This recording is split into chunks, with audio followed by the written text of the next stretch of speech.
this think tank and people in this global space on matters to do with the subject that you have asked me to speak on. Elections in Kenya, challenges and opportunities for shared prosperity. I was here about 3.5 years, 3 years and a few months and a bit. Our ability to make sure that that election is free, is fair, and is peaceful.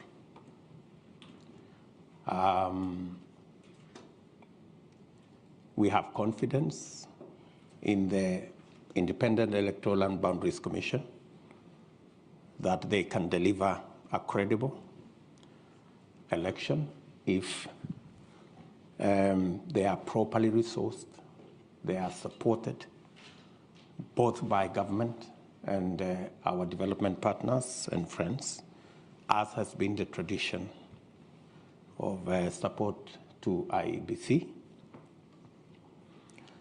That election is a decisive election. I may also call it a transition election, because in it we have either to transit into a prosperous Kenya, or we could regress into something else. There are largely, from where I stand, there are 3 propositions on the ballot this year.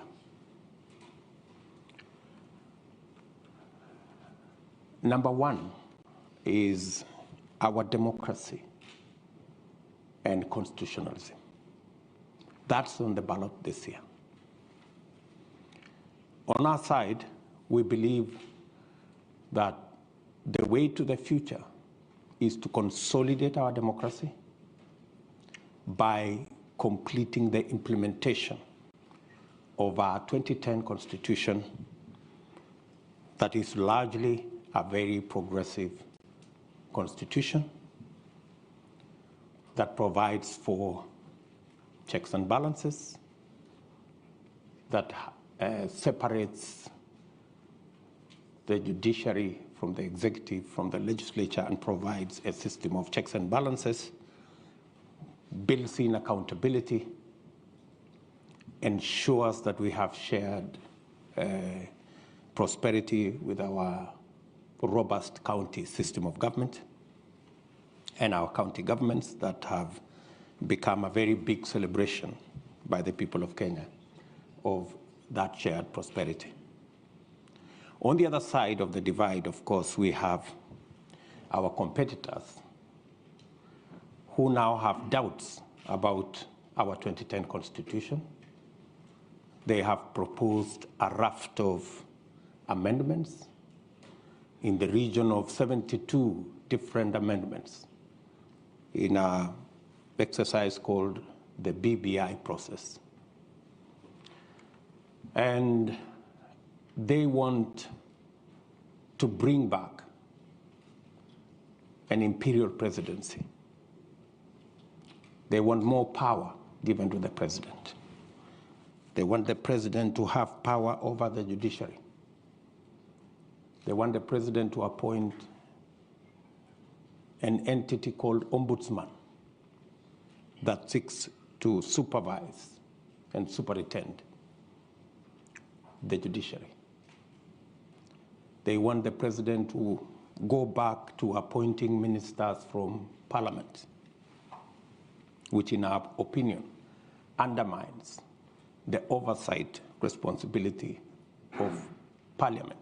If you inject members of the executive into parliament, we go back straight where we were before the new constitution. So on one side, we think we should be able to consolidate our democracy and complete the implementation of the new constitution.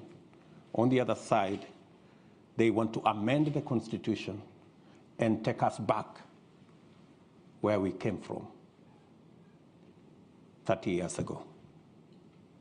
The second item on the ballot is our political culture. We believe that our focus should be building institutions, institutionalizing our governance, institutionalizing our politics, institutionalizing our accountability, and institutionalizing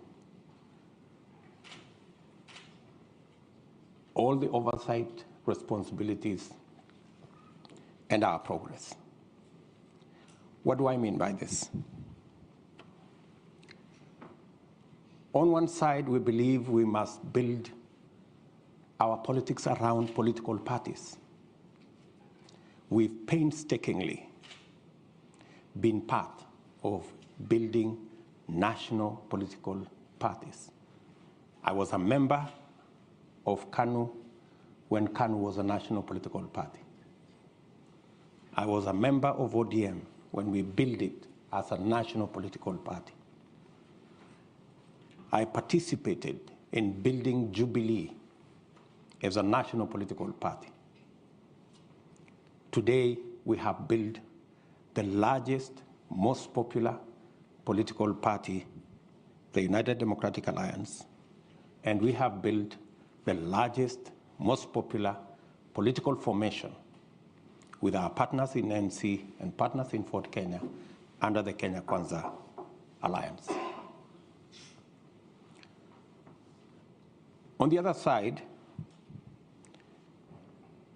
many believe that politics should be built around personalities and personality outfits. The question I often am asked is, how will you succeed in your presidential campaign unless you have the support of Uhuru Kenyatta or the next guy or the next guy, oblivious of the fact that we have built the largest political party to many people. And that's the culture we need to deal with, is that the institution of a political party, they don't see the value of it. They see the personalities. And that's why the contest in this election is, on one side, we have the team that I belong to, the team that I lead. We believe that this contest should be framed around a national political party and a national political movement rather than on personalities and individuals. Number one, we believe that we should build our politics around an accountable executive and an accountable government with clear demarcations of the opposition and the government. Our competitors on the other side seem to have blurred lines between what is government and what is the opposition. The result which you see today in Kenya, there is no government and there is no opposition. Today in Kenya, you have a mongrel of a governance system. You don't know whether it is the government that is in the opposition or the opposition is the one that is in government. Today, the leader of the opposition is a project of the system and the deep state of government. And unfortunately, the leader of what is supposed to be the ruling party is actually a squatter, or is it a refugee in the opposition party. So we have quite a situation. And it's because of that that we believe we must not build our politics around individuals. We must build our politics around institutions.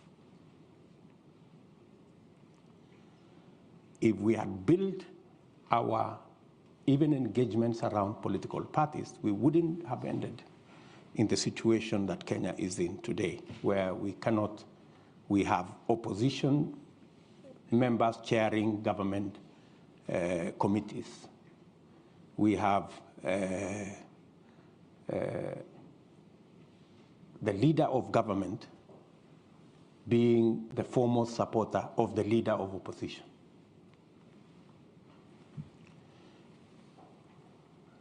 The third issue on that subject of political culture and building institutions.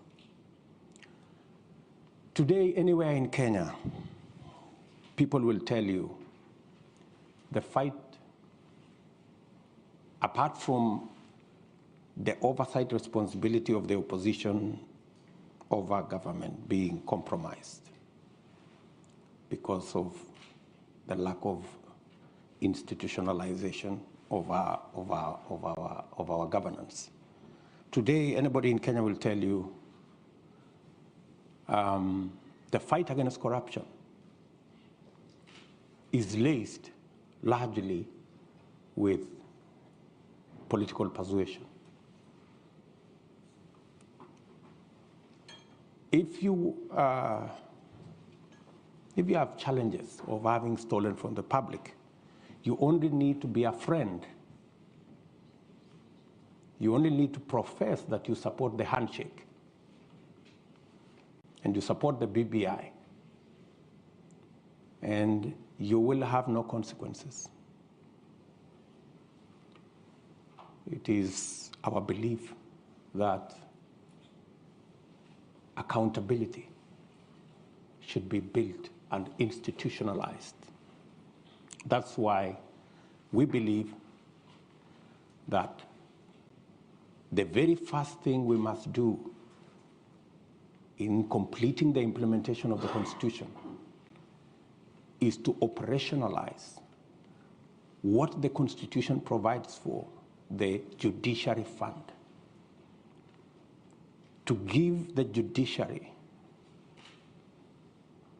the capacity, the financial independence to be able to deploy their full potential in discharging their constitutional mandate of adjudicating on disputes, dealing with matters of accountability, dealing with matters of corruption, so that corruption cases do not take 10 years because the judiciary is undercapacitated, because they do not have the resources to hire the personnel, the magistrates, the judges, the software, the hardware, to be able to discharge their responsibility. At the very first instance, it's our commitment that we must operationalize the judiciary fund and get the judiciary to do independently what they are supposed to do. The second item is the entire criminal justice system, from the DCI to the Inspector General and all the investigative authorities in between, must also be given what the Constitution says, their financial independence. Today, the IG, the Inspector General, the DCI, they run independent offices, but they depend on the office of the president for their finances. They do not have financial independence. There is a common saying, he who pays the piper calls the tune. So if somebody else is paying, that's how they decide who you go after and who you don't go after. That's how they decide If you are on this side of the political divide, there are no resources to prosecute. And if you are on this other side of the divide, there are resources to prosecute. We believe the criminal justice system should be truly independent by not just having constitutional independence, but having financial independence to discharge their responsibility. Institutions, institutionalizing the fight against corruption, institutionalizing accountability, institutionalizing oversight. That way, we will be on the trajectory of getting Kenya where we want. So, what's on the ballot? Those of us who believe we should institutionalize our politics along political party lines, institutionalize accountability by having clear separation between the opposition and government, institutionalizing the fight or accountability by making sure that the judiciary is independent, the institution of the criminal justice system is independent, not just by constitution, but financial and operational independence as well, rather than build this around personalities who then become subjective and who then become biased, and we end up in the place we should not be. Finally, in the ballot, we have driven the economy right to the heart of this contest. And we are looking at democratizing the economy of Kenya. And that is why, with our partners in ANC and Ford Kenya, we have built an economic model around this election that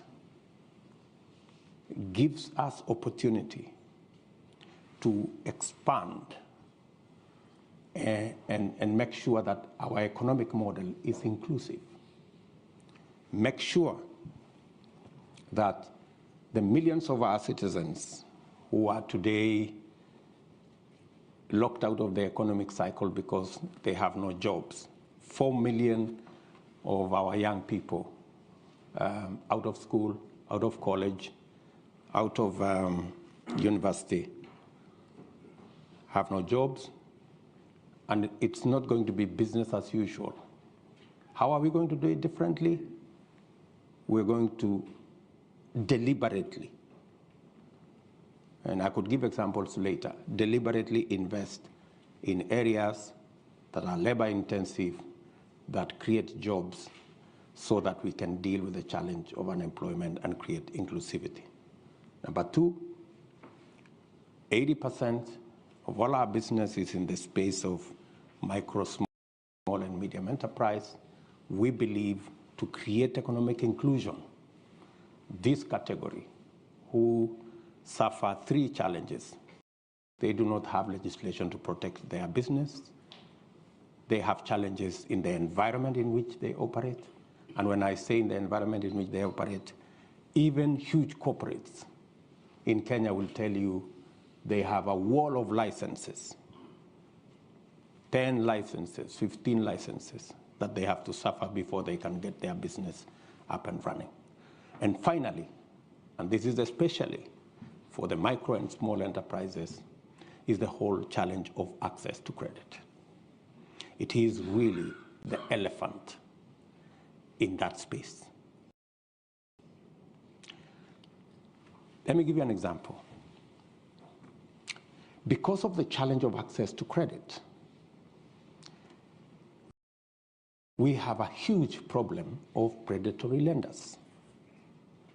And because of predatory lenders, today, 15 million Kenyans are blacklisted on Credit Reference Bureau. 15 million Kenyans blacklisted is actually half our working population. That tells you there is a serious problem of access to credit. Many of these micro enterprises, research shows that many of them pay as high as $1,000 per year to access credit. Some 2,000%, while corporates access credit at 10%, the micro and small enterprises access credit all the way to 1,000%. It's reasonably.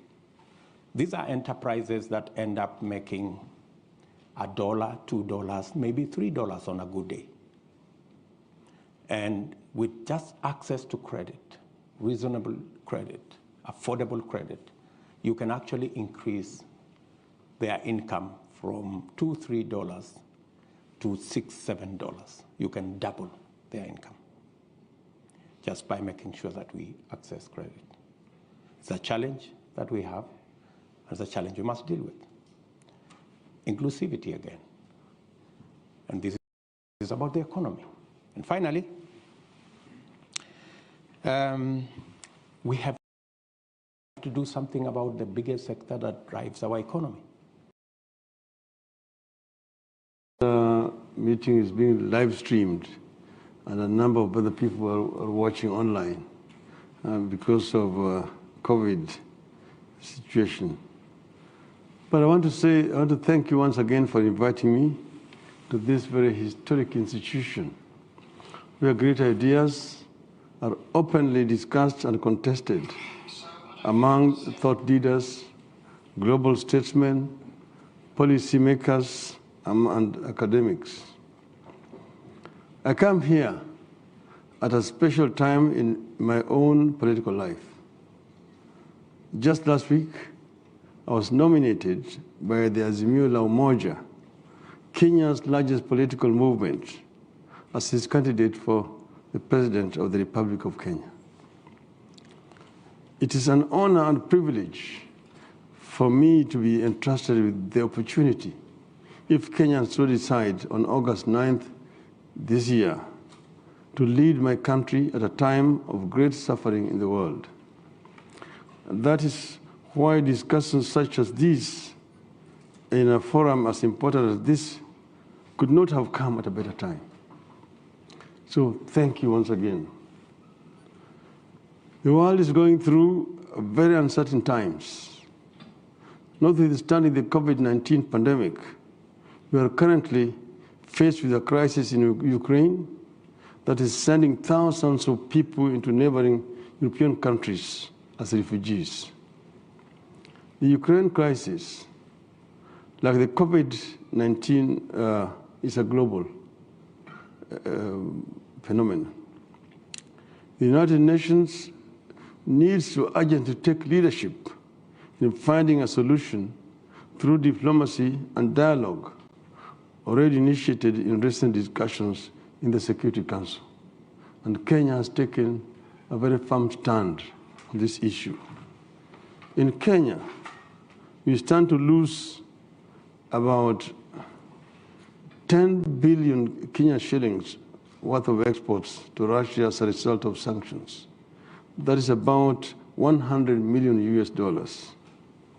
We export coffee, tobacco, coffee, tea, spices, live trees, plants, bulbs, roots, cut flowers, edible fruits, nuts, and melons to both Russia and Ukraine. In 2020, we imported wheat, maize, and fertilizers worth about $406 million US from Russia. This might be equally adversely affected by the sanctions and the disruptions of war at a time our economy can hardly afford such a stress. We in Kenya know too well the cost of war as a result of the conflicts in our neighboring countries. Our interventions in Somalia, necessary as it is, has been very expensive to us. It is estimated that we spend at least $2.8 million US per personnel costs alone, on personnel costs alone. As the African Union High Representative for Infrastructure Development, I have come to deeply appreciate the need for linking countries through infrastructure to promote trade, development, and peace. We would rather use the little money we have in financing development than in fighting wars or supporting peacekeepers in our war-torn neighbors, necessary as this has become. As the 5th President of the Republic of Kenya, and as a champion of democratization and good governance in Africa, I will give primacy to the pursuit of conflict resolution and continental peace within the framework of the African Union. In this regard, we in East Africa are proud of the progress in the East African community, which has now expanded its membership and which now stands at 7. Kenya, Uganda, Tanzania, Rwanda, Burundi, South Sudan, and the Democratic Republic of Congo, which is now the latest entrant. This now creates a landmass that spans from the Atlantic Ocean to the Indian Ocean. In the middle of COVID-19 pandemic and its impact on our economies, the world needs multilateralism more than ever before. We saw the need for multilateralism when the COVID struck. The real scandal about the global response to COVID-19 has been the vaccine inequity, or what has been called vaccine apartheid. Because of the international outcry, these inequities are now being addressed. I want to personally express my appreciation for countries, especially the UK, Europe, and the US, for addressing vaccine shortages in Kenya and in Africa. However, we need a more structural solution to vaccine inequity to avoid the recurrence of what has happened with COVID. Vaccine manufacturing capacity in Africa is urgent, as is the licensing of vaccines for local production to expedite the vaccination process continentally. And here we're happy that Kenya has now signed an agreement to be able to have vaccines produced locally in Kenya. Multilateralism will also save us from senseless conflicts like the one we are currently witnessing between Russia and Ukraine. I must say that wars of aggression against sovereign states violate the cardinal principles of sovereignty and the inviolability of borders of a state. In Africa, we long realized that reopening grievances over colonial borders would append us all. It's a Pandora's box that must never be touched. And that is why the African Union, and before it, the Organization of African Unity, has stuck religiously to the international law principle of uti possidetis juris, which provides that newly formed sovereign states should retain the internal borders that their preceding dependent areas had before their independence. Kenya's position at the United Nations in full support of the immediate cessation of hostility by Russia and a search for common peace, which has found widespread international support. Even though the sanctions imposed on Russia by the West will hurt the economic interests of Kenya and Africa, they are actions that I support. Rather than beat the drums of war, let us ring the bells of peace and summon all and sundry to the round table where all conflicts can be resolved through dialogue. It is in this spirit of dialogue that His Excellency President Uhuru Muigai Kenyatta and I resolved in March 2018 that Kenya's long-standing conflicts and disagreements among our communities and political parties could be resolved through dialogue. We held extensive discussions looked into our history, the genesis and evolution of political disagreements, and the contradictions we needed to pay attention to. Then we shook hands publicly and announced our commitment to create a political system that would accommodate our social, ethnic, and political differences in an inclusive democratic process. This is what came to be known as the Building Bridges Initiative, or BBI. The initiative held public consultations and suggested various reforms with regard to public policy, the Constitution, elections, inclusivity in government, endemic corruption, and improving the general well-being of our people. The BBI is currently tied up in the Supreme Court, whose ruling we shall abide by. The spirit of dialogue and handshake continues in the Azimio la Umoja movement, on whose ticket I'm seeking to be the president. Azimio is a broad national democratic movement which puts premium on our national unity, inclusive development, and transparent and accountable use of public resources. I am convinced that our Constitution still needs some reforms.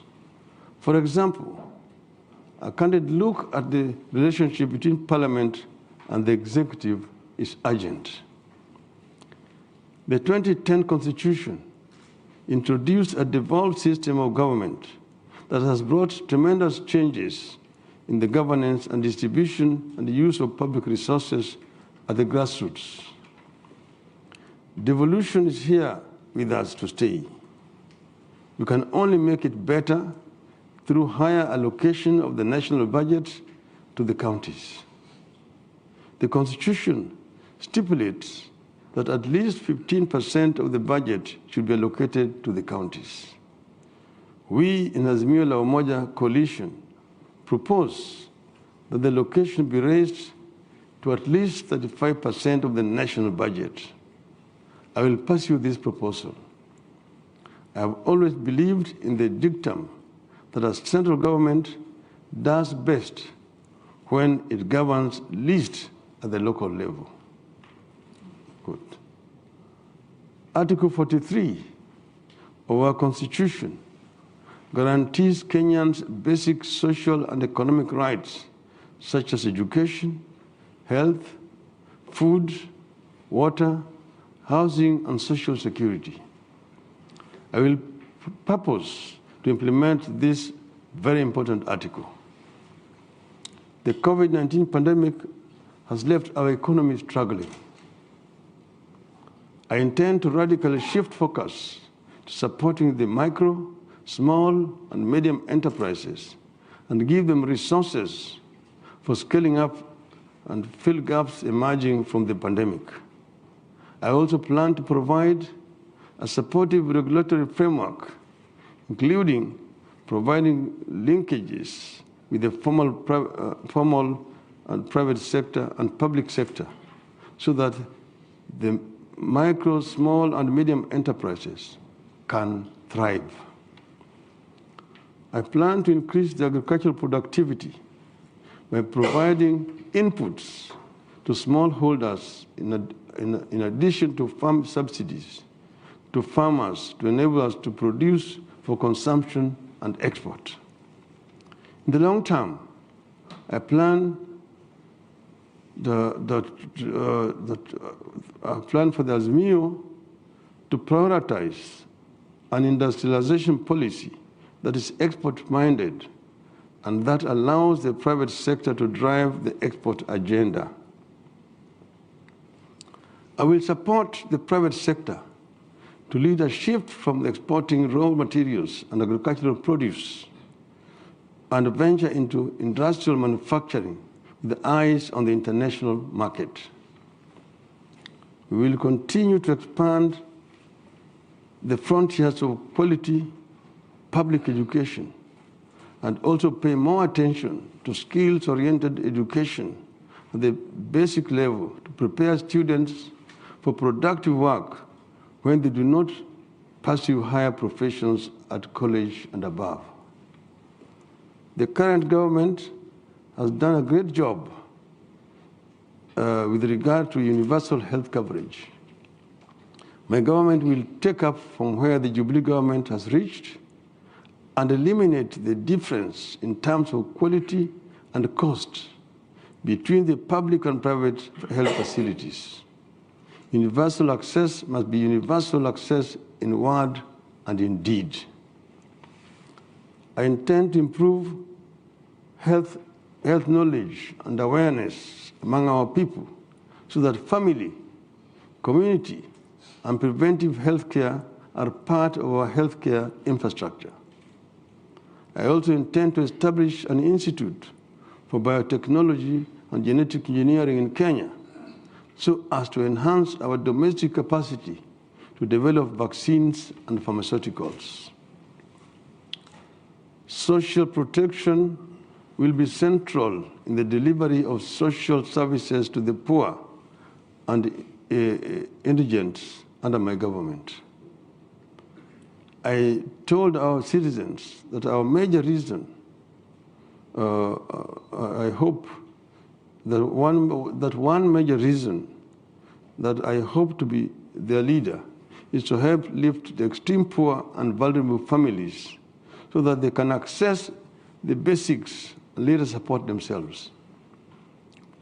We will also mount serious war on corruption and unveil fundamental reforms to the structure of our economy. Much has been said about Kenya's indebtedness. Kenya is now approaching US $100 billion in public debt. This puts Kenya in the group of the most indebted, debt-stressed middle and lower income developing countries, now being forced into IMF credit and IMF supervised austerity programs. Such austerity programs are usually implemented in the sole interest of satisfying the debt repayment at the expense of people's livelihoods. You have no choice in the matter. We will have to seek the indulgence and cooperation of our development partners to renegotiate our debt. I will also audit our debt to establish its actual size. We acknowledge that even our troubles with the debt are in the part caused by corruption, kleptocracy, and state capture. We will mount a serious war on corruption. Corruption, as it manifests today, is a global phenomenon. We need a new global partnership around this critical issue. Although the tax burden on Kenyans is now unbearable, I will make sure Kenya does not default on debt repayment. In future, we will strive to borrow at a favorable interest rate, negotiate repayment periods that are not stressful, and invest in enterprises that give good social and economic returns. Finally, Kenya is committed to rolling back global warming through drastic reduction of greenhouse gas emissions, particularly at the industrial and corporate level, in line with the Paris Climate Agreement. As Kenya's Prime Minister in the year 2008 to 2013, I was at the forefront in the struggle to save our water towers, expand afforestation, and increase large-scale production of green energy by increased investment in geothermal, solar, and wind power. My government will move systematically to replace fossil fuels with green energy in production and transportation, generally. We have done what we could do to save and preserve our water towers in the country. Because this came at a political price that we said we were ready to pay so that we can be able to protect our environment. I am continue to be committed to ensuring that Kenya contributes its part in this global undertaking to make our environment much more safe for future generations. I thank you.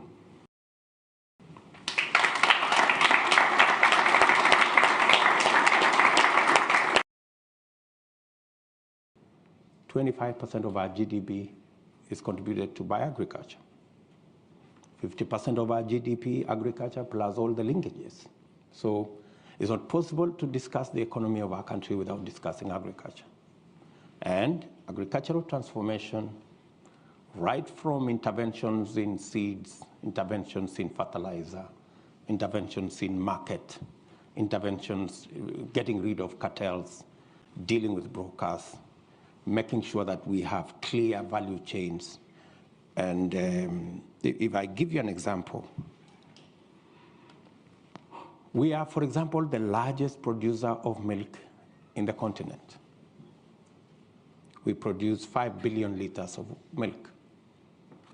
But if you go to see our productivity, it's anywhere between 3 liters or 3 kilos and 4 kilos per cow. Same cow, same farmer, with a little bit of input on a different feed. You can actually take the same cow, same farmer, to 15 liters, 20 liters. You can triple, maybe quadruple their productivity. And we could turn around the fortunes of many in that space of agriculture. We import 180 billion shillings worth of food items into Kenya, when we have a huge farming community that can actually produce. 12 million households in Kenya are in the category that majority end up being net importers of food, yet they are farmers. We need to build the capacity, increase the productivity of these people who are already in the farms so that they can produce enough for them to eat. And with enhanced productivity, they can begin to help us manage the 180 billion import bill by supplying some of it. So that's really the trajectory I would want us to look at. So we have pushed this whole economic discussion into the equation. Our friends on the other side, maybe they will explain to you what I have had them talk about is the old stories, the things that haven't made a difference in Kenya. And so I consider that, as I conclude, I consider that the people of Kenya have a choice that cannot be clearer. And it will determine whether we go forward as a stable, progressive, democratic, constitutional country, or we regress to what we see part of the world going. Maybe we see what's going on in Ukraine, that people are beginning to roll back democracy, go back to more authoritarianism and that kind of thing. And the people of Kenya, in my opinion, their choices are very clear. They will choose wisely, and they will choose the next government that they know can deliver prosperity going into the future and overcome their challenges. Thank you very much.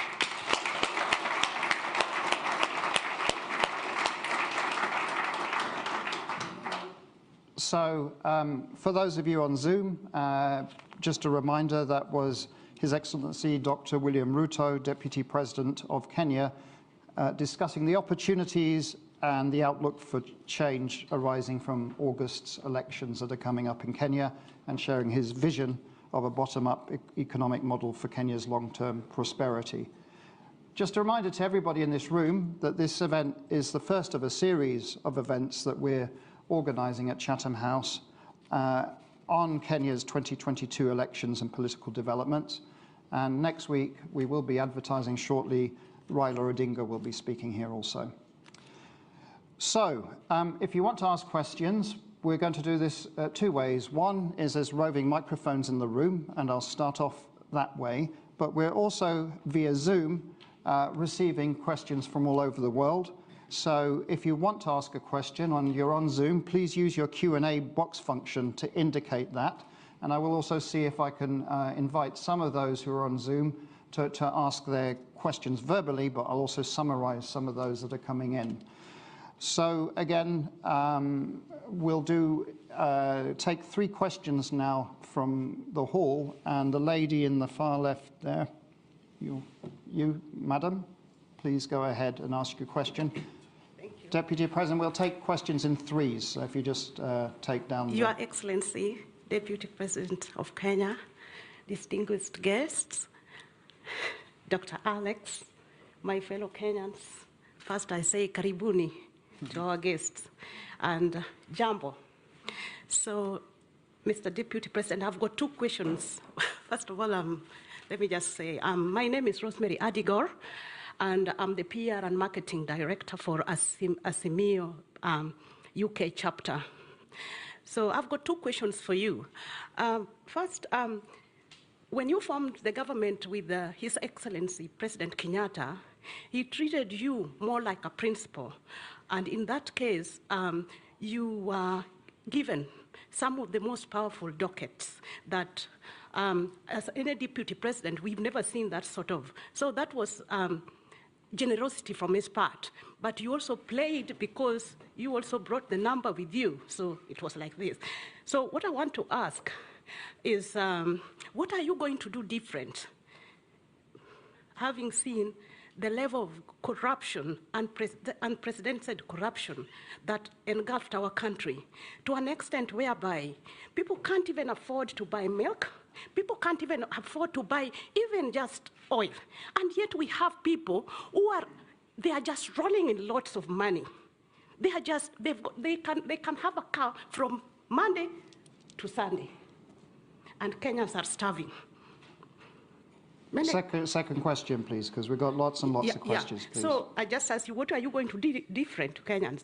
Second question, should you not win the election, are you going to concede defeat and be an advocate for peace in our country?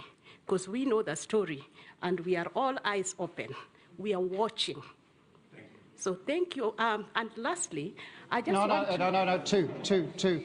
The lady in the middle here, please. Ahmed. Yeah, we'll go for 3 plus 2. Excellency, Deputy President, thank you for sharing with us your convictions. I am Nashwat Megwar, Head of Political Practice at Concerto Global Public Affairs. I have 2 questions. The first one is a more political one. As we all know, on 9 August, there are many risks for a fair election. So on which tools do you rely to ensure a fair, transparent and inclusive election, and how can the international community support you this way? The second question is more economic. How can the international investors plug to your bottom-up platform vision to create employment and value in Kenya? And how can they become, as you say, true hustlers for Kenya? Thank you very much. And there was one gentleman there, you, sir. Yeah. One question, please, because I want to try and get a diverse number of questions. Ladies and gentlemen, distinguished guest, His Excellency, my name is Lashan Lethbridge, and my question for you today actually is just, well, the one. Kenya's shared prosperity in the region of East Africa can only happen if Kenya protects its borders, and I'd actually like to hear your thoughts on the internal security of Kenya and its armed forces, and what your thoughts are to have a prosperous Kenya and a safe Kenya. Great. Thank you very much. Yes, I have been deputy president for 9 years. I don't know which dockets were given to me because when President Uhuru Kenyatta formed government after the election, we've always had one president. We've never had two. And the responsibility over government has never been shared between Uhuru Kenyatta and myself. Our first term, we ran a coalition government, but I can tell you there was no single opportunity where my party held a PG outside President Uhuru's party. We had one parliamentary group, one government, one program, and it was all clear.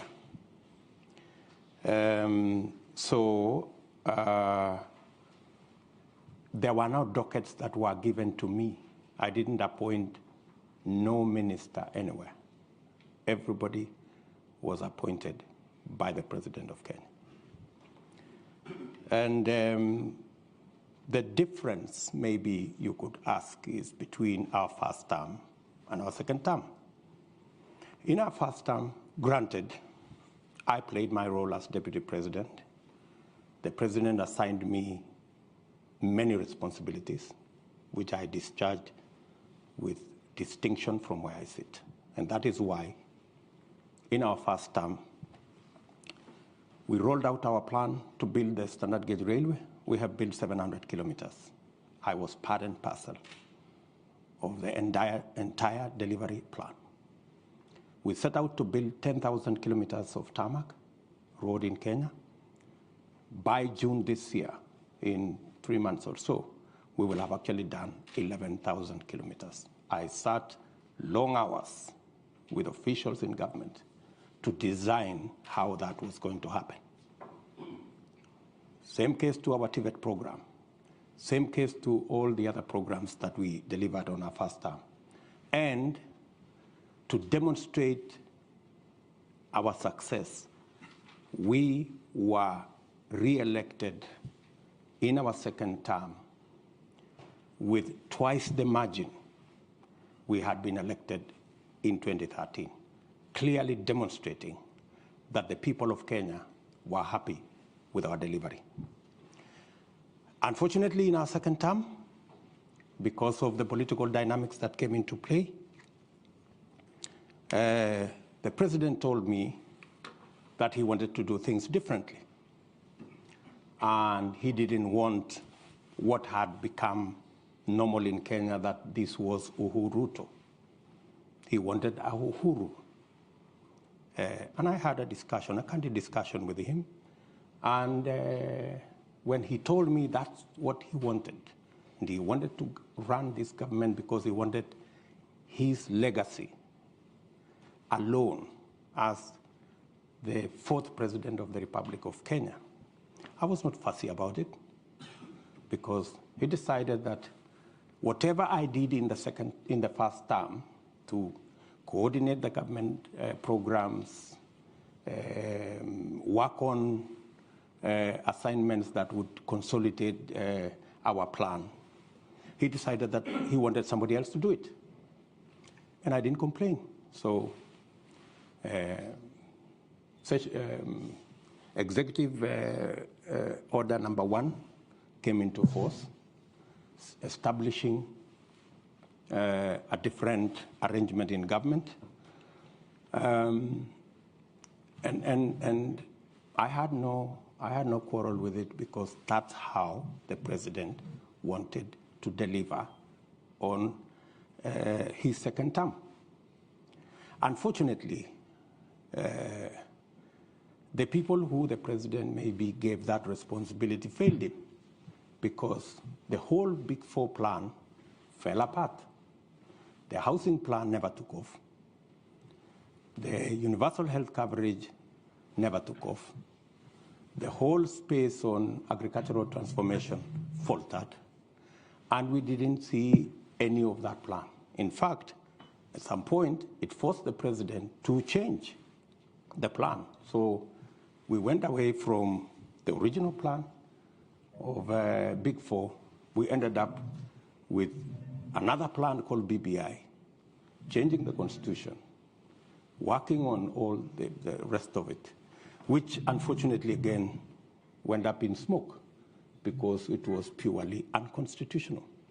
So how do I do things differently?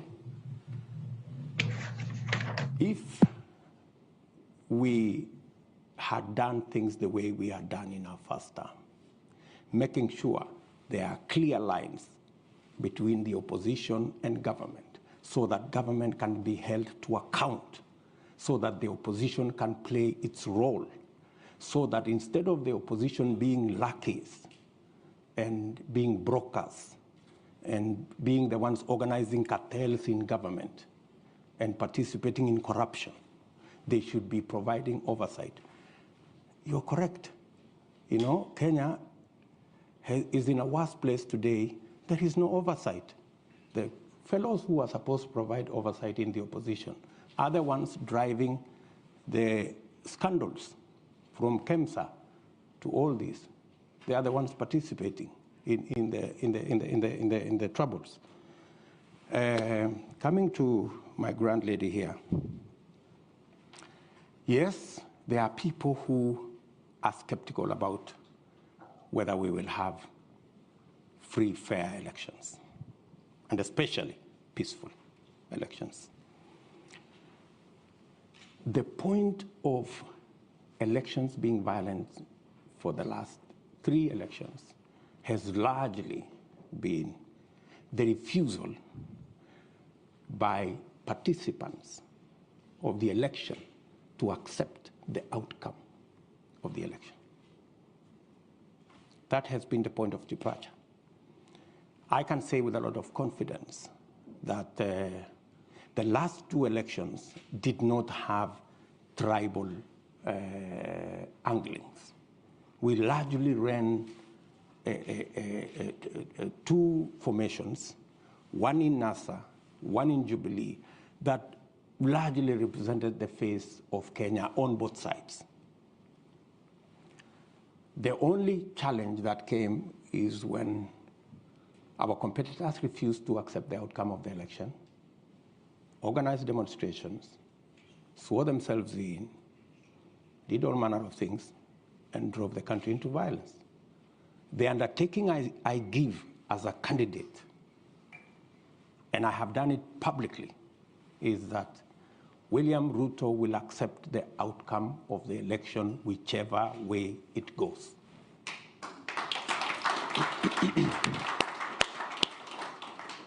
And I want all the other candidates to make the same commitment. They have not made the same commitment. They are dodgy about whether they will accept the outcome of this election. In fact, many on that side, it's in the public domain, have said they will rig the election, right? Many on that side have said to those who care, even if William Ruto wins this election, Uhuru Kenyatta will not hand over power to him. They've said that in public, right? So what we need is those of us as Kenyan leaders, the Kenyan public, and our friends in the international community to speak to all the candidates so that they can commit in public unequivocally that they will accept the outcome of this election. And I say so, especially the notorious ones who have never accepted the outcome of any election. Until they commit that if they lose this election, which is most likely going to be the case, that they will accept the outcome of the election. That way, we can guarantee peace after the election by making sure that all the participants do what I have done publicly.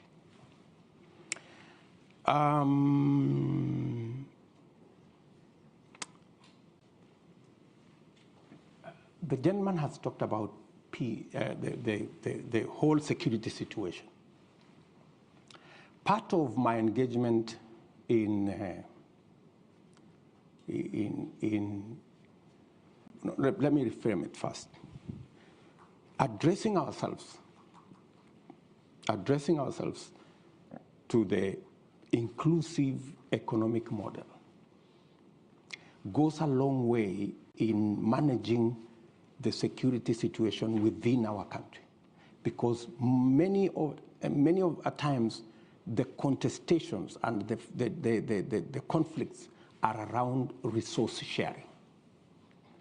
The sooner we address ourselves, increase the possibility of our pastoralists, make sure that we enable our pastoralists, enhance their productivity, enhance the productivity of our farming communities, build resilience, and make sure that we using the inclusive economic model, we carry everybody along. We will pacify the country within. And working with our development, with our international partners, and this is the discussion I was having with the State Department, and hopefully I will have that statement with the Minister for Defense and the Minister for Africa tomorrow here in the UK, is on how we can build on the partnership that exists at the moment to deal with violent extremism, and to deal with the challenge of terrorism, and to deal with the issues that are cross-border, how we can build that alliance around AMISOM, around the partnership we have to secure not just Kenya, but to secure the region, so that we can make it available for investors and for partners to work with us in the progress of our country.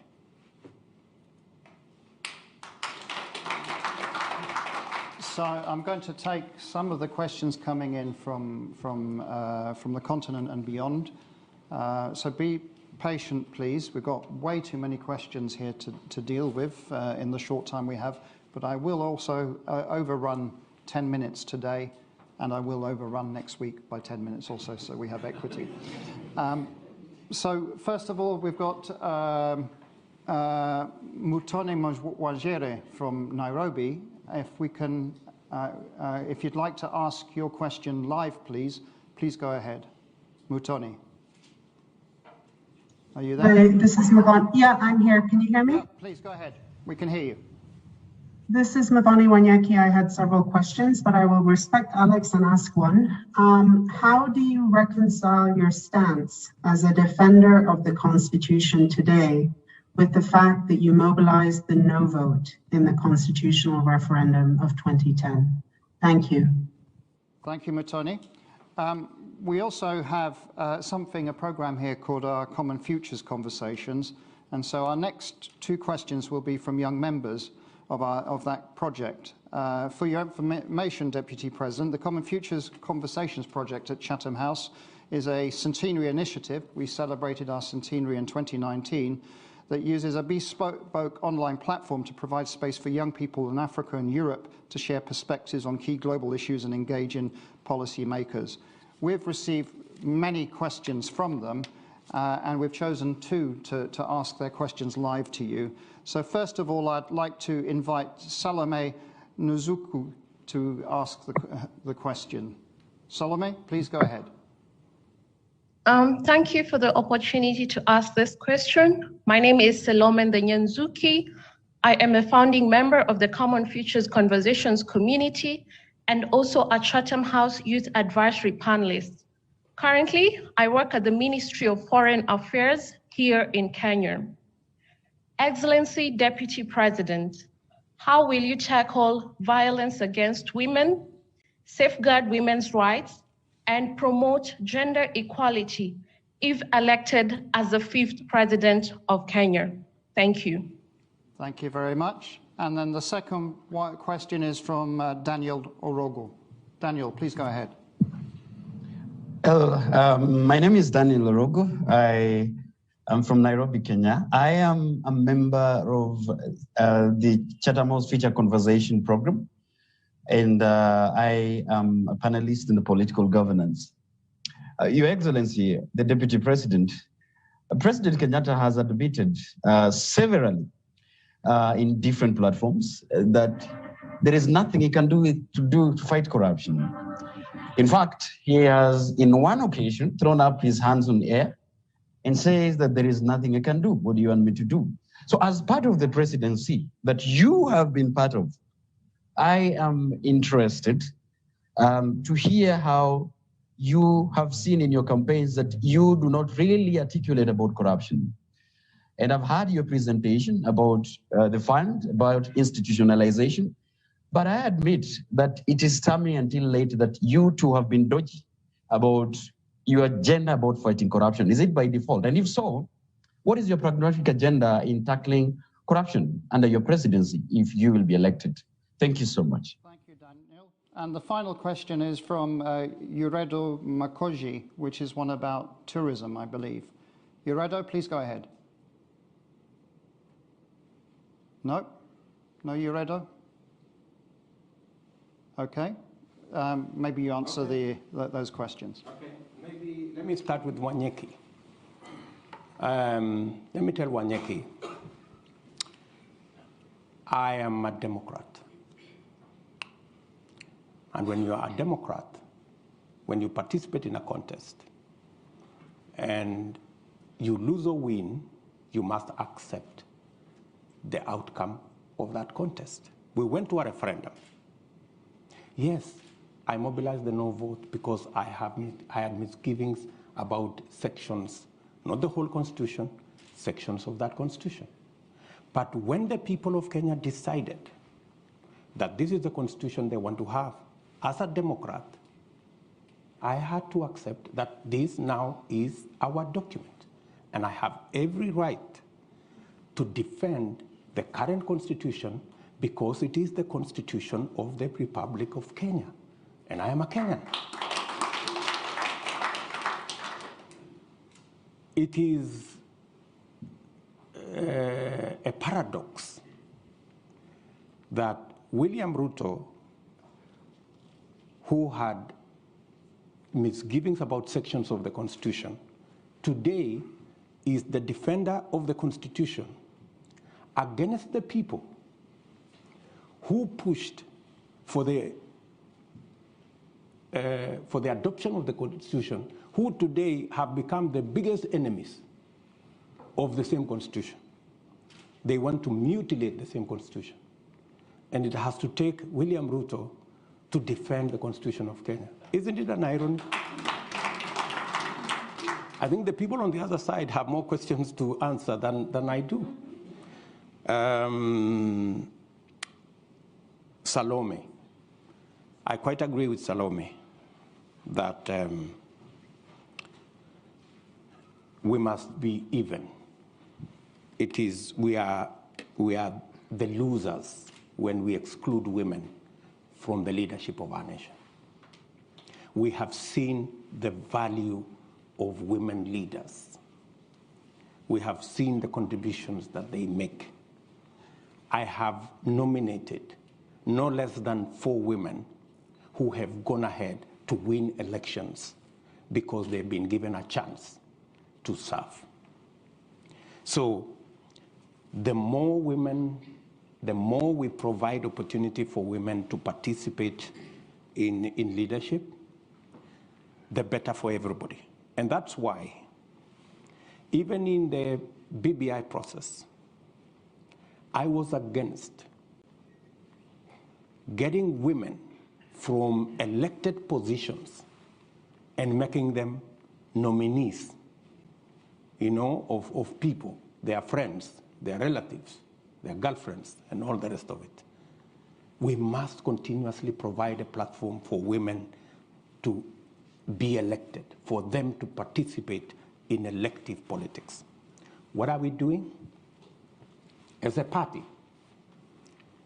for every elective post, women pay for nominations half what men pay, as a rule.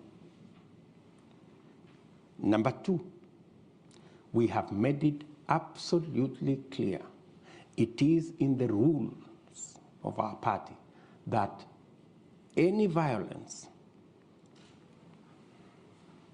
is an automatic ticket to disqualification, especially violence against women. So violence is a no-go zone in our party. Violence against women has the severest consequences because we need to provide the opportunity for women to participate in the leadership of our nation. And going forward, we will support the affirmative action components that ensures that representation progressively until we have parity on matters to do with gender becomes our part of our equation until we get everybody the opportunity to be elected. David, I don't remember what David was asking. Can you remind me, David? Corruption. Yes, good. David was asking about the subject of corruption. And precisely, he's captured it very well, that there are so many people who pontificate about the fight against corruption. He said, President Kenyatta at some point said there was nothing he could do. I think that's a question he needs to direct to President Kenyatta. I would not throw up my hands that I have nothing to do. I have something to do. I need to get the criminal justice system to have its own financial independence, give them the capacity, the software, the human capital, the hardware to deal with corruption. I have said that I will roll out the judiciary fund to enable the judiciary to deal with accountability by providing them the human resource, the financial independence, the hardware and software to be able to adjudicate over matters and to deal with corruption cases expeditiously. Part of the lethargy around corruption is because it takes 10 years for a corruption case to be dealt with. Why? Because the whole investigation chain is lethargic, and the judiciary do not have the capacity to fast track because they are constrained financially, because we haven't made it possible for them to have that capacity to deal with matters to do with corruption. I have been very clear in my mind as to why the fight against corruption is top on our priority by institutionalizing the fight against corruption. And it is not going to be something personal between me and my friends or my enemies. It is something between the criminals and the law. And in my very honest opinion, the rest of the people who are giving us long lectures about corruption, it is public knowledge in Kenya that there are people who run a laundry to clean, corrupt people. If you are a corrupt person, you just need to pass through some office, pay some small stipend, and all of a sudden you are a clean person, you have no case to answer. I don't think that's what fighting corruption is all about. I don't think personalizing the fight against corruption so that it is me versus my enemies, that's not how to fight corruption. The way to fight corruption is to build the institutions that can independently deal with the challenge of corruption. One final thing. Willie Mutunga, our former Chief Justice, when he left office, he said the one thing that he was very happy about is that the telephone line never rang with a call from State House. In 4 years that he was Chief Justice, not one day. It never rang. And he was very proud of it. Because that's how to keep the independence of institutions and to make sure that every institution does its job. And that's the essence of why the Constitution set up independent institutions to deal with weighty matters like oversight, accountability, and the whole criminal justice system. Okay, too many hands for the time we've got. Sir, you've had your hand up almost all the way through, so that might be that it's your lucky moment because it's such a strong arm, but you have to be quick, yeah? Just one question sharp. Please go ahead. Thank you. The Deputy President, my question to you, and this is to be fair to your competitors, it's not that they don't have an agenda. They have a very potent agenda. And to quote Abraham Lincoln, when America was at the point of dissolution, made a very great speech about a house divided against itself cannot stand. And as a man of faith, are you saying the unity call by your competitors is not worthy, seeing that Kenya has been divided since independence, and the presidency has been circulating amongst two tribes, and the unity call and the marginalization of Kenyans is not an agenda? You're saying it's an old story? I really want to hear what you would respond to that. Thank you. Thank you very much. The lady in the middle just here. Yes, please. It's coming. Yep. Your opportunity. Thank you very much. My name is Karen Juguna. I am a midwife here in the UK. I trained and practice here. And my question is around health. Women's health and sexual reproductive health is an issue that's close to my heart. So I would like to ask, what are the plans for your government to tackle the high maternal mortality rate in Kenya? As you know, Africa as a whole, we contribute to 2/3 of maternal death in the world. And Kenya has its fair share. And also to ask what your opinion is in terms of legalizing abortion, which is one of the highest contributors of maternal mortality, and how we can evolve these conversations that are very emotive and also very driven by our faith. But as a profession, putting my professional hat on, I think that we need to have this discussion. Women need to have choice, and also look at ways in how we can prevent women from dying from preventable causes. I know there's a lot of work that has been done by the Beyond Zero campaign, and it would be interesting to see how you can, what are your plans in terms of building on that and ensuring that no woman should die from preventable causes in childbirth. Thank you very much. And then the last question, and here's the gentleman there with the blue checkered top. Yeah, you, sir. Good afternoon. My name's Joseph Muchibi. Ladies and gentlemen, Your Excellency, welcome to London. First question. One question, please. We've got no more time than that. One. Okay.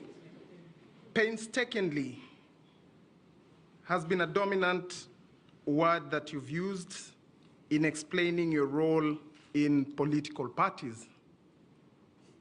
Again, painstakingly, you formed the UDA.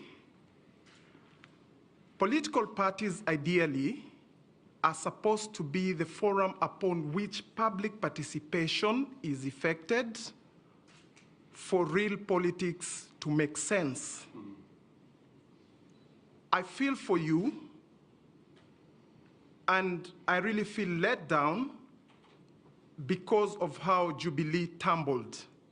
Because I had a lot of hope, expectation that Kenya was going to have a binary political competition point where ideas were going to be about Jubilee and NASA. That down the drain. back to the tribal fiefdoms that are being created. Now the question is, you are on record as having formed or led the United Republican Party, URP. You stand on that podium and acclaim yourself a Democrat. So there is the Republican and the Democrat you. So now, Republican basically comes from republic, we the people. Democrat is about majority, minority having their say, having their way. Very clear definitions. I like to be very clear with how I define my questions and how I frame my issues. Now, the problem in Kenya is, or as it is, the parties as we have them are operating at the behest of the political leaders, briefcase parties, owners of parties. People do not have, because recently in one of the NDCs, a list came and names were mentioned and the question was put to the floor, yes, nays, yes, have their day, elections. Really? So now what commitment do we have from you that the party you're forming, the UDA, will be about elections and not people serving at your behest? Then, Mr. Sorry, Your Excellency. sorry. That's enough. We don't have any more time. No way. Yeah, okay. Deputy President, I've just got a few cluster of questions here, which I'm just going to summarize. Why don't I answer these ones first, and then you okay, and then we'll have that. So go ahead, okay. And then we'll do one final round. We can meet later. My good brother, I didn't get his name at the back, says, am I dismissing the calls of unity? By no means, no, I'm not dismissing the calls of unity. I just want a bit of honesty and decency around those calls. When we went and we were told that we were having the handshake and it was about the unity of the country, it never turned out that it was a conspiracy. It wasn't genuine. You know, what happened? There was no unity. There was no building bridge. There was nothing. What happened? The handshake destroyed Jubilee, the ruling party. The handshake destroyed NASA, the opposition coalition. The handshake destroyed our Big Four plan. We couldn't implement it. The handshake destroyed government as we knew it. There was no government, there was no opposition. We ended up in a conundrum that nobody knew who was in the opposition. So, as we call for unity, is it the unity of the leaders or is it the unity of the people?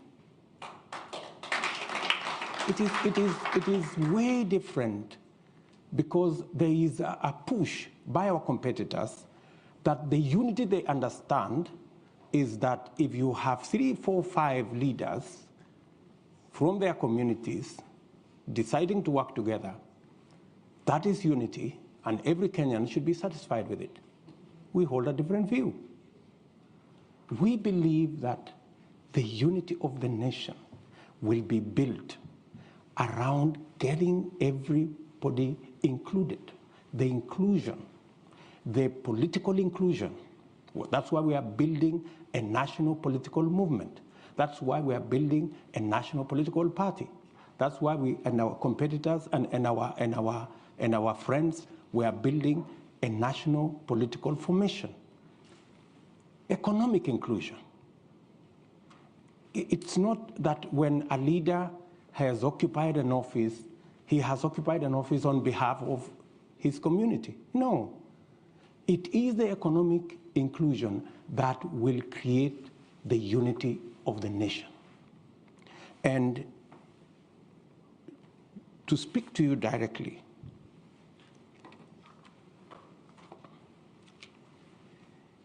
if you want to tell us today that you want us to believe you, that you are genuine about the unity of the country, you know?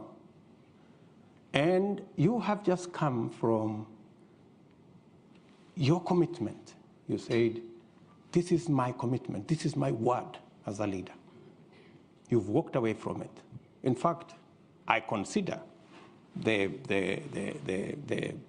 so-called unity, you know, people running away from their commitments, people running away from what they have committed to other leaders. And if you can lie, if you can cheat, if you can betray a fellow leader, what will you do to the people of Kenya? Huh? So, I mean, really, we have to be honest about this thing, you know, and we must speak candidly as Kenyans to these issues. Let's not gloss over big words, or, you know, unity of the country, a second liberation, Mandela moment. No, I mean, this is all nonsense. I'm sorry. I mean, we really must speak to the real issues that bring people together. Health. Health is a very big issue. In fact, it's just that he squeezed time out of me. That's one thing that is at the heart of this conversation. We had a whole program on universal health. Unfortunately, we couldn't deal with it because we ended up chasing the BBI stories and the rest of it. So, what is our plan? We managed this year, in fact, three months ago, we managed to pass the changes to the law to make it possible for us to re-engineer the whole health space and make it possible for us to get to universal health coverage that carries with it your concerns on how women access health and how the citizens of Kenya access health. We now have the law that will give us a graduated contribution mechanism where people earning 6 figures like myself can pay more, and the people down the pyramid can pay less. And it is our considered view coming from experts and complete with actuarial expertise that it is possible under the new arrangement for us to double, if not triple, the resources that will be available to manage our health under our new health program as passed by the law in Parliament. That way, we can be able to deliver health in a much more predictable, quality health in a better way. And with it, you know, when we came into office in 2013, I remember I think it was in 2015, we then said that government of Kenya will pay through National Hospital Insurance Fund for every mother who gives birth. Many women avoided going to hospital because they could not afford, but we made it possible that every child must be born with health professionals in place. And that's why significantly we have reduced maternal deaths. With our universal health coverage properly rearranged, that will scale up those interventions. On matters to do with abortion, the law is very clear in Kenya until it is changed that if the health or the well-being or the survival of the mother is in jeopardy, doctors are legally given the permission to save the life of the mother. So that the provision on where life is in danger is already captured by our law.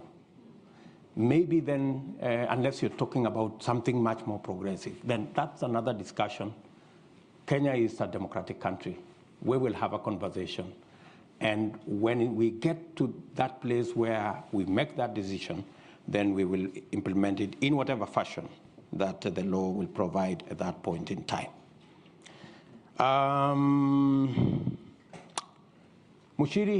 Mushibi, sorry, yeah, on what guarantees do we have to make sure that we are not transiting from this party and the parties are not democratic and that kind of thing.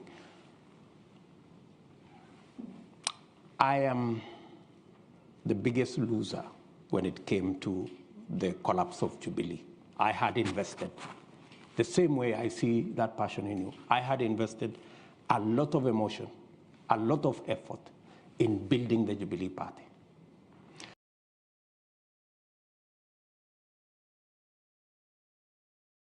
So the hand's already going up. Just a reminder to those of you that are live streaming with us, if you're on Zoom, you can indicate that you want to ask a question. Either send your question in, and we'll also try and unmute a few of you to give you that opportunity to ask the question live.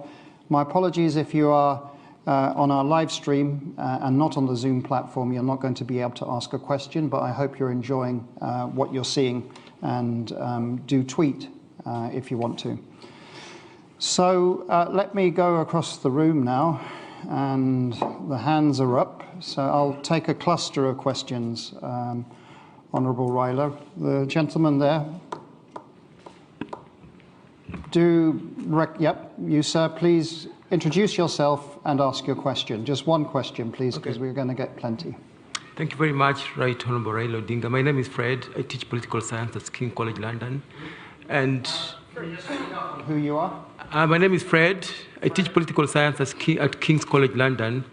And my question is regard to your program for the middle class in Kenya, because your opponent, William Ruto, has this bottom-up approach about the poor. You also have this welfare program for the poor, but nobody's talking about the middle class in Kenya who have to pay the taxation to take care for this program. So what exactly are you going to do for the Kenyan middle class in terms of improving their welfare? Thank you. Okay. Don't worry, we're going through the room. You, sir? Yeah. Afternoon. My name is Julius Baluto. I'm a broadcast journalist here in the UK. Prime Minister, my question focuses on the youth and the future of... Oh, sorry, Julius Baluto. Okay. Go ahead. Yeah, my question focuses on the youth in Kenya and the future. Prime Minister, a lot of developing countries, they do have what we call innovation hubs scattered across, whereby if a child has a brilliant idea, they take it there, and then government kind of supports that to keep innovating. I know Kenya is very innovative. With the M-Pesa, for example, is taken, money transfer to the next level in Kenya. What are your programs like when it comes to help youth in terms of innovation? Thank you very much. And let's go right over, but one question, please. Yes? Guaranteed? Yes. Okay, go ahead. Nice to see you again. Thank you, Right Honourable. Welcome back to London. My question is regards to your agenda. Also. Oh, my name is Wekesa. I also teach at King's College London. My question regards with your agenda point number 10, and that's you speak about administrative continuity, and you've touched on corruption. Your brother, President Kenyatta, admittedly that he couldn't do anything about corruption. And you've been at the forefront of condemning corruption from saying Kenyatta stole the Eurobond. I wonder, what will your government do if you're going to continue with the same administrative in terms of fighting the same corruption with regards to the Panama Papers, the Pandora Papers, the KEMSA COVID billionaires? Like, what's different are you going to do? And does administrative continuity mean also inheriting the lethargic fight against corruption? Thank you. Thank you very much. We're going to take those three and then we'll come back. So I'll do another round in the hall and then I'll go for a live stream after that and then I'll come back to you. Please go ahead.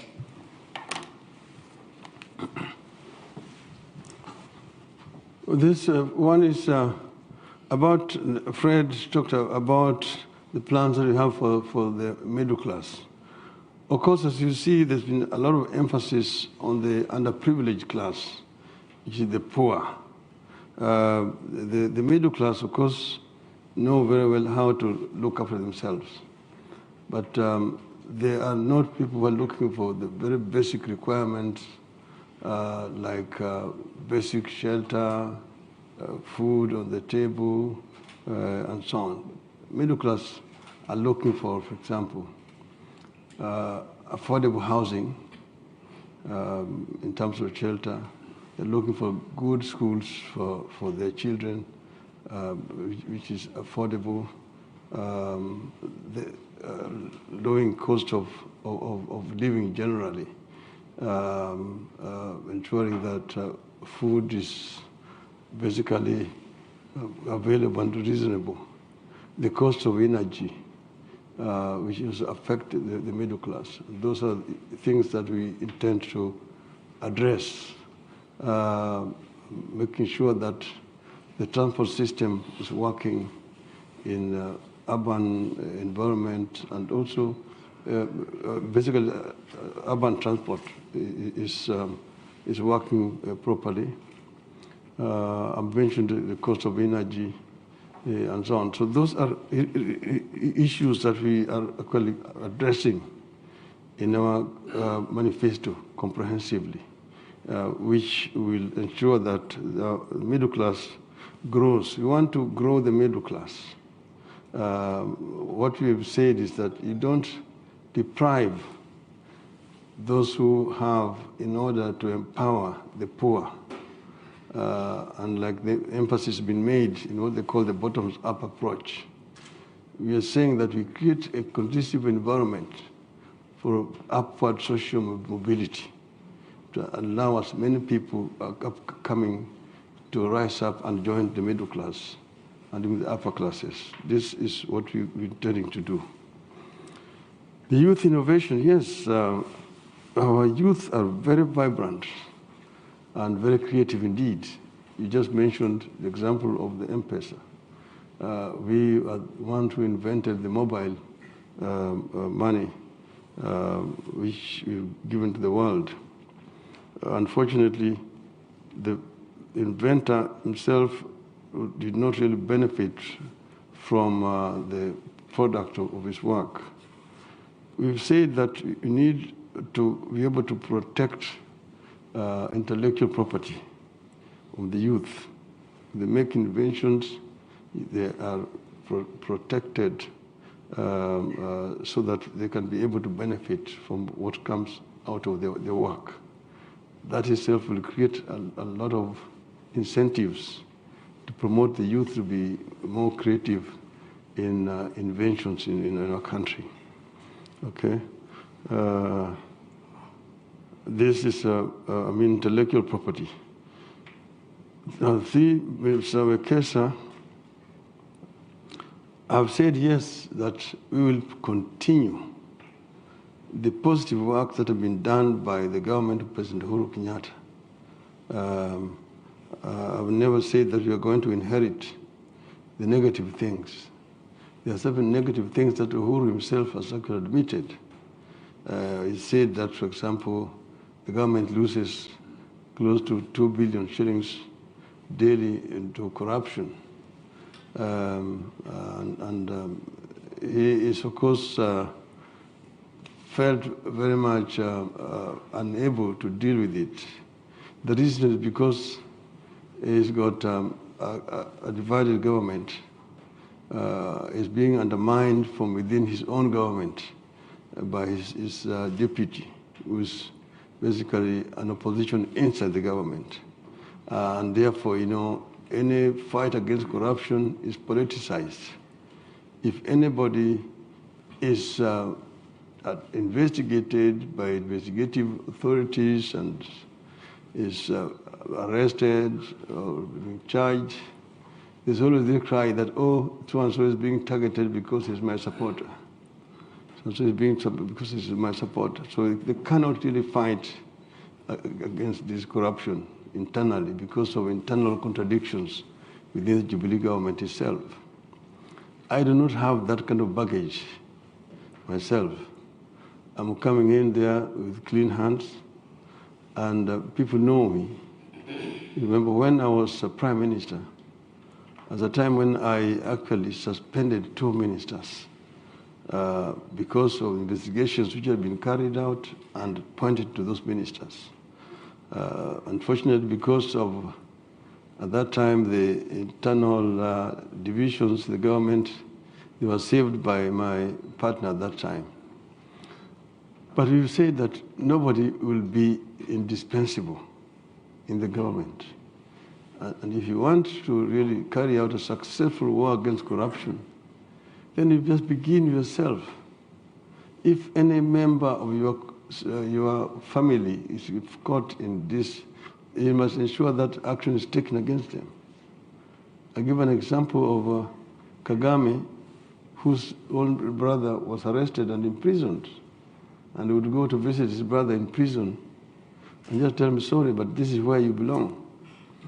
You know, if you take those kind of actions, then people will begin to know that it is not business as usual.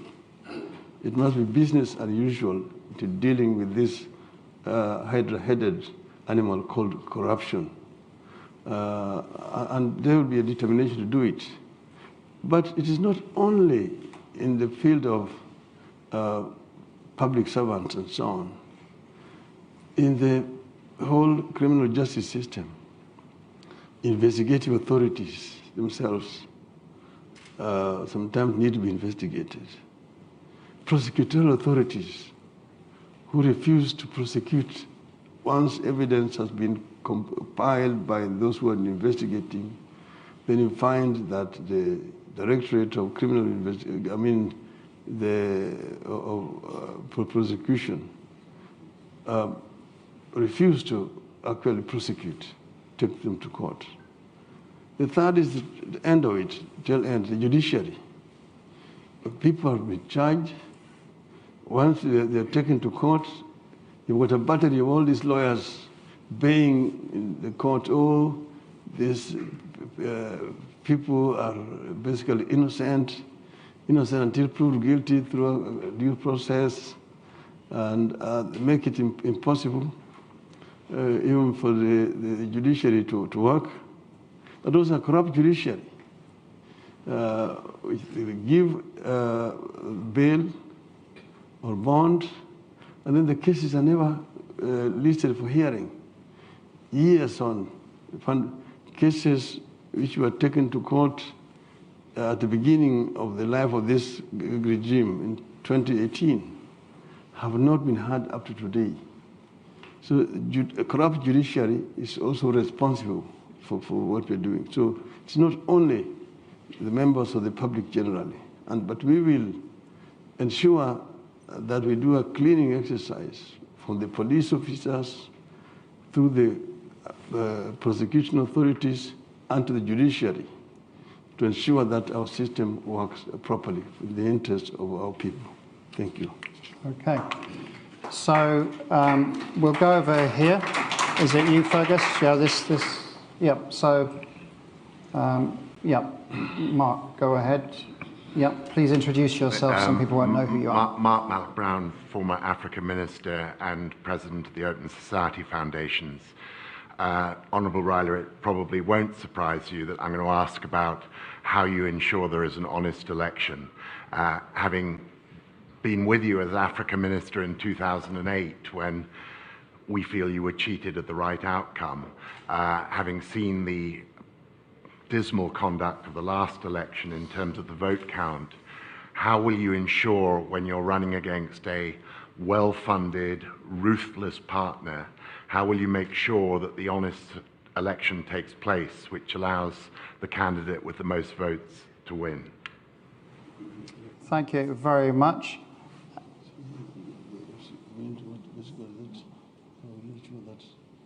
How will you ensure that that you will win in a fair way, given the complexities of Kenyan politics?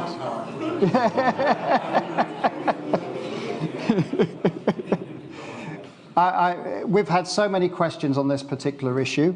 Both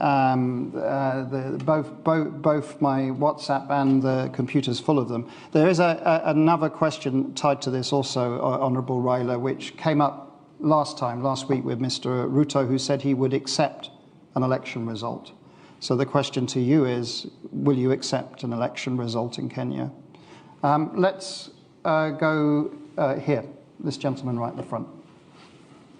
Thank you very much. My name is Moses Langat. I work at Kew Gardens and also teach at the University of Surrey in Guildford. Can you just speak up a bit, please? Yep. Yeah, so my name is Moses Langat, and I work at Kew Gardens and also teach at the University of Surrey in Guildford. My question is around the handshake. The Right Honourable Prime Minister has said that he dialogued with the President and they shook hands. We know what happened in Kenya. That meant that the opposition collapsed. Members of the Parliament from the opposition took positions in the ruling government. Literally, we ended up with another government of national unity. So my question to the Prime Minister is, are we expecting another handshake in 2023? Will there be a third government of national unity? And by extension, what are you teaching, or what is Kenya teaching opposition leaders in Africa? Thank you. Okay. And the final one is the lady there. Please go ahead. It's been gentlemen up to now, so absolutely your turn. Thank you. My name is Karen Juguna. I am a midwife here in the UK. I trained and practiced here. Yeah. My question is around maternal health. So you talked about constitution reform, and I'm interested to know what your government has or plans are in terms of reducing maternal mortality. As you know, reducing maternal mortality is a global agenda. And we commend Beyond Zero for the work that they've done in almost bringing to the front the plight of the African women through childbirth. So, and we know that at the moment in Kenya, unsafe abortion contributes to 35% of maternal mortality. So I'm interested to find out how you will build on the work that has been done by Beyond Zero, but in particular, do you have any reforms in terms of having policies, looking at the policies around abortion? They're very much pro-life at the moment, but I think that we cannot address maternal mortality in Kenya without addressing unsafe abortions and the complications that come from that. There you go. Plenty of questions. Yes,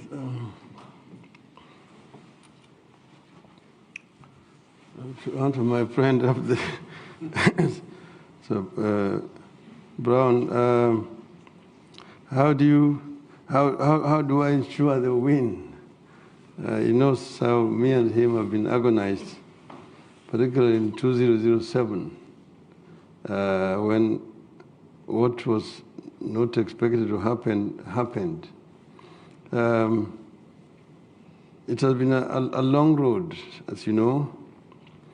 Following the 2007 Bush elections, because Kenya has paid a very heavy price in terms of loss of life that resulted. And we had said that never again will that happen.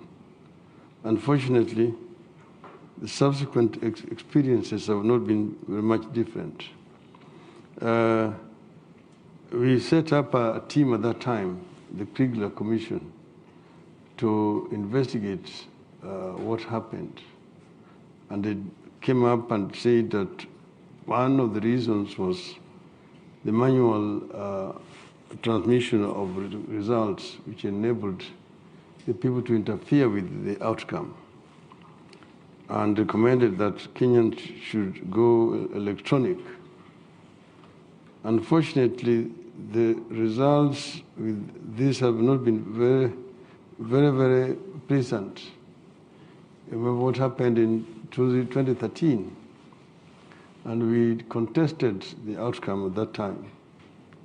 We went to the Supreme Court, unlike in 2007, when we did not have confidence in the Supreme Court. At this time, we went, but then because we did not get evidence in time, by the time we were able to compile our evidence, they said that we were time barred. and therefore our evidence was dismissed. And then the Supreme Court went on to say we lost elections. And we said we did not agree with the Supreme Court ruling, but we generally accepted because we respected the Supreme Court and urged our supporters not to involve in any kind of violence or demonstrations.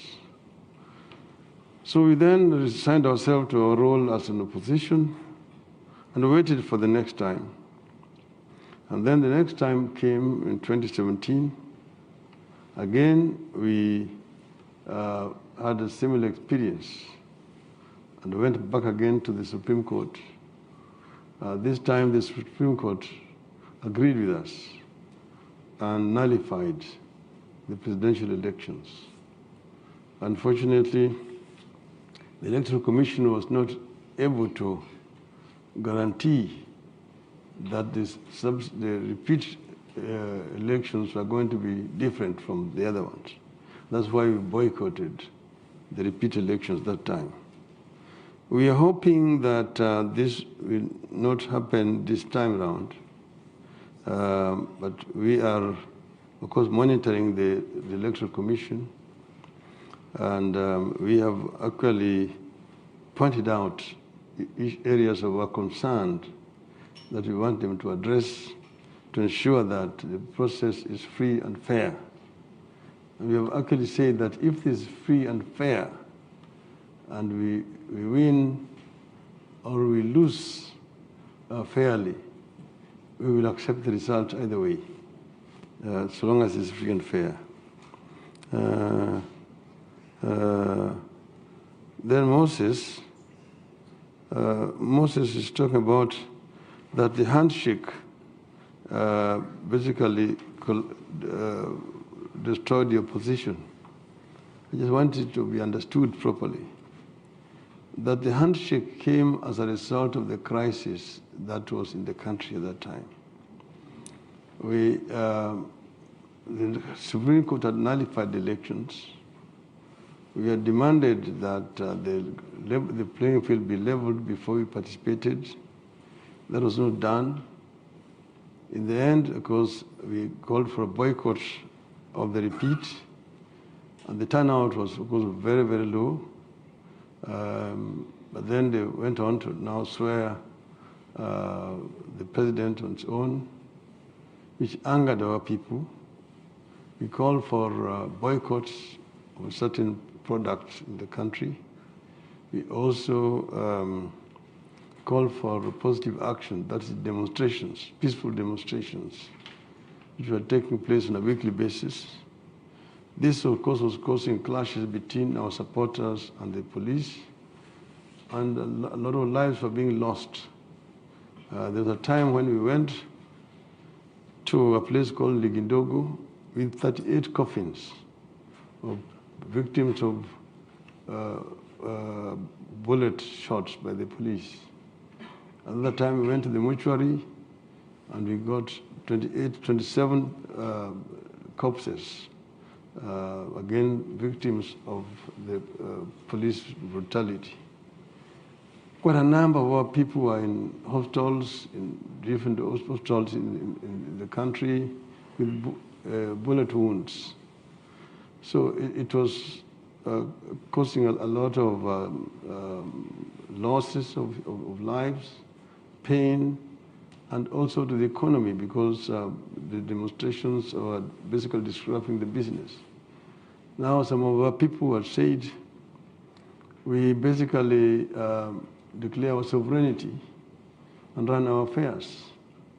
In the midst of this, because people, we had accessed the real results of the elections, we did the swearing in. And so now you are the president and the people's president. And people said, let us now take all the portraits of President Kenyatta in all the public buildings, in our strongholds, keep them somewhere, touch them, and declare our sovereignty and begin to collect taxes and run our affairs. On the other hand, the supporters of Mr. Kenyatta went and told him what Mr. Odinga has done is treason. Let's arrest him, charge him with treason, take him to committee, and hang him so that peace comes back to the country. Both ways, Mr. Kenyatta refused, and I also refused. It is under those circumstances that we agreed to meet and to dialogue. And it took a very long time until we basically agreed that Kenya was bigger and more important to both of us.